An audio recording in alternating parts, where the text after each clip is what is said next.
Hello दोस्तों। पिछले video में हमने जितने भी इनवर्स ट्रिग्नोमेट्रिक फंक्शन का फॉर्मूला और थ्योरी था हमने सारे वन बाय वन करके कंप्लीट किए थे। इस वीडियो में हम इनवर्स ट्रिग्नोमेट्रिक फंक्शन के जो चैप्टर्स हैं वो सारे हम कंप्लीट करेंगे और अभी जो हम स्टार्ट कर रहे हैं वो एनसीईआरटी का फर्स्ट एक्सरसाइज है इनवर्स ट्रिग्नोमेट्रिक फंक्शन का। तो एक एक्सरसाइज अभी हम इस वीडियो में पूरी तरह से कंप्लीट करेंगे और इस तरह से हमारा वन बाय वन चलता रहेगा।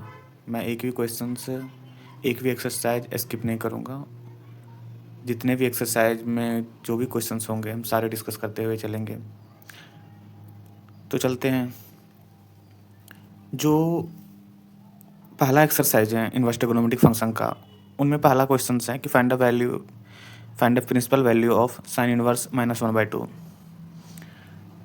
यहाँ पर साइन इनवर्स -1/2 मैंने पिछली वीडियो में बताए थे आपको कि साइन इनवर्स -2 अगर हम इनवर्स को अगर लेफ़्ट टू राइट या राइट टू लेफ़्ट करते हैं तो इनवर्स हट जाता है। तो हमारा यहाँ पर अगर साइन इनवर्स को हम राइट साइड लेके चलते हैं तो ये साइन वाई हो जाएंगे और इक्वल टू -1/2।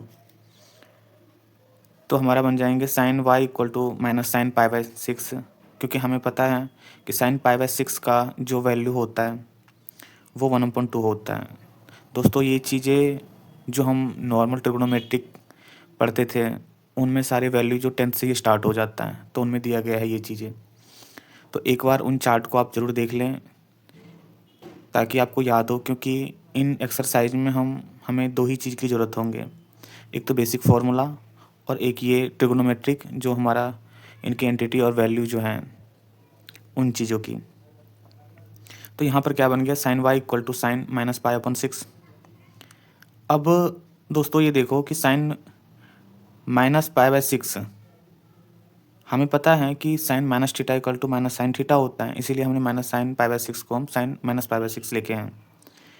अब यहाँ पर इनकी रेंज देखा जाए तो हमने पिछली वीडियो में बताए थे आपको कि साइन इनवर्स एक्स का जो रेंज होता है वो -π/2 से π/2 तक होता है।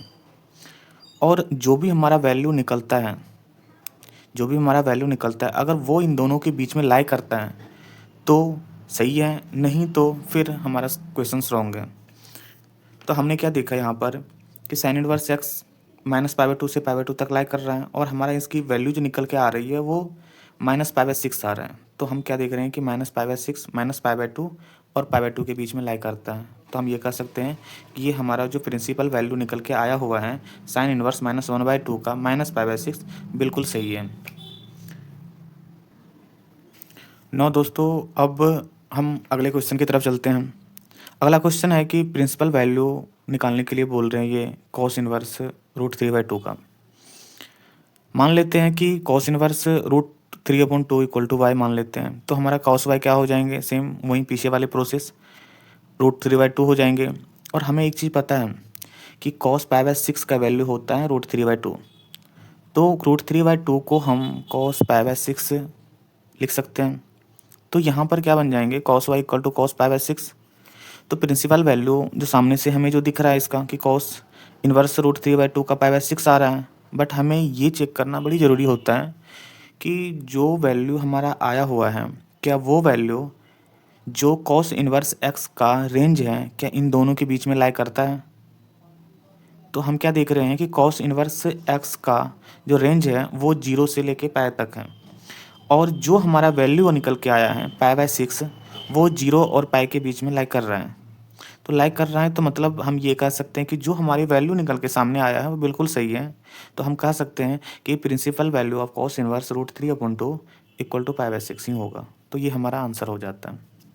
दोस्तों मैं दोबारा फिर आपको बताऊंगा कि जो ये π/6 π/3 π/2 ये जो वैल्यू हैं ट्रिग्नोमेट्री का ये 10th से हैं, उनकी चार्ट एक बार आप ज़रूर देख लें ताकि आपको ये चीज़ें वैल्यू कहाँ से आया वो समझने में दिक्कत ना हो। एक चार्ट और है पिछली वीडियो में है, मैंने उसमें लिखा हुआ है कि रेंज क्या सब है। आपको रेंज याद होना भी बड़ी ज़रूरी है, तभी आप क्वेश्चंस को जज कर पाओगे कि नहीं जो चीज़ें हमें बताया जा रहा है या जो चीज़ें हमारे वैल्यू निकल के सामने में आ रहे हैं क्या वो इन दोनों के बीच में लाइक कर रहा है या नहीं कर रहा है। अगर लाइक कर रहा है तो अपना आंसर बिल्कुल करेक्ट होगा, अगर नहीं आ रहा है तो फिर वो गलत होगा। ठीक है दोस्तों, अब चलते हैं हम आगे नेक्स्ट क्वेश्चन पे। नेक्स्ट क्वेश्चन है अपना कि principal value of tan inverse minus root three कि क्या होगा। सेम जैसे हम पीछे मानते थे वैसे ही मानेंगे कि tan inverse minus root three equal to y. तो जब इन्वर्स हमारा लेफ्ट टू राइट जाएंगे तो क्या हो जाएंगे, इन्वर्स हट के टेन वाई हो जाएंगे और टेन वाई इक्वल टू हमारा बनेंगे माइनस रूट थ्री और फिर टेन वाई इक्वल टू। अब देखो एक चीज़ दोस्तों कि रूट थ्री जो वैल्यू है वो 10 पाई बाई 3 का होता है। 10 पाई बाई 3 का वैल्यू होता है रूट थ्री। बट एक चीज़ हमें पता है, एक चीज़ दोस्तों हमें पता है कि 10 - इक्वल टू -10 होता है। 10 - इक्वल टू होता है, सॉरी -10 तो यहाँ पर हमारा क्या हो जाएंगे 10 y equal to -10 pi by 3। तो इसको हम ये लिख सकते हैं कि 10 y equal to 10 - pi by 3। तो प्रिंसिपल वैल्यू निकल के जो सामने आ रहा है वो आ रहा है हमारा 10 इनवर्स माइनस रूट थ्री का -पाई बाई 3 और -पाई बाई 3 -पाई बाई 2 और पाई बाई 2 के बीच में लाई कर रहा है। तो हम ये कह सकते हैं कि जो प्रिंसिपल वैल्यू निकला हुआ है कि 10 इनवर्स माइनस रूट थ्री का वो -पाई बाई 3 ही होगा, जो बिल्कुल सही है।